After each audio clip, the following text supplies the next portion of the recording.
Good afternoon, dear students. Today we are going to learn about language work.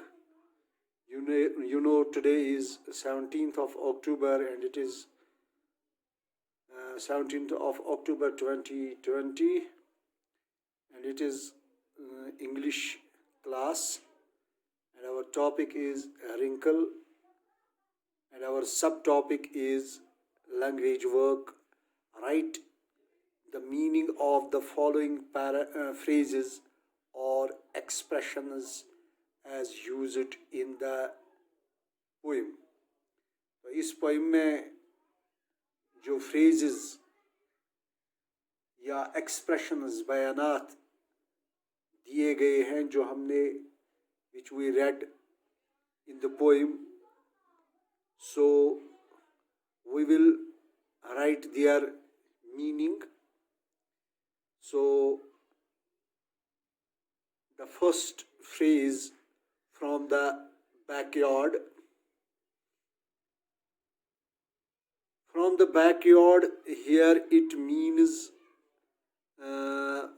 from the house of the parents of the poet's mother. جو poet کی ماں ہے وہ کس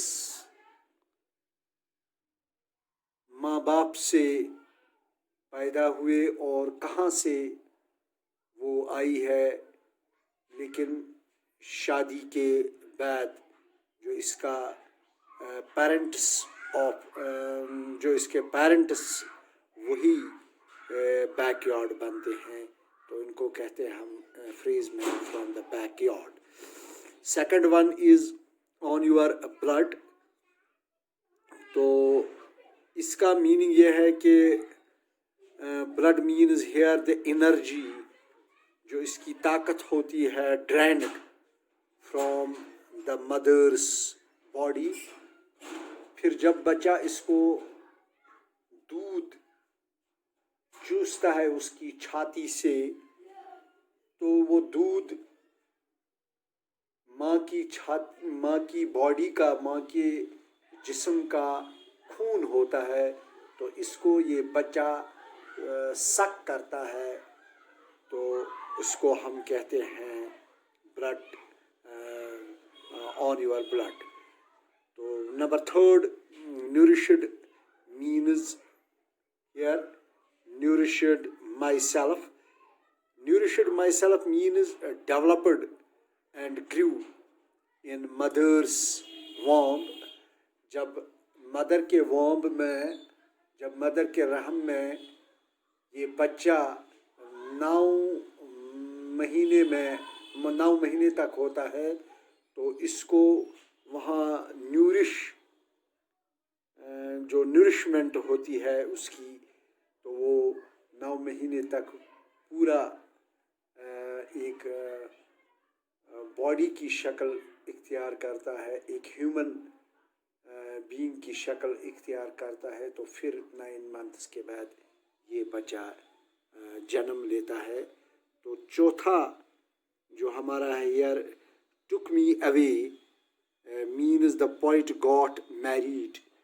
تو جب پوئٹ کی شادی ہوتی ہے تو اس کو ہم کہتے ہیں took me away. And here taking courage کا فریز جو ہے means having hope، جس پر امید ہوتی ہے، تو اس کو کہتے ہیں ہم ٹیک courage. ہیئر انڈر دا سکن means in the past of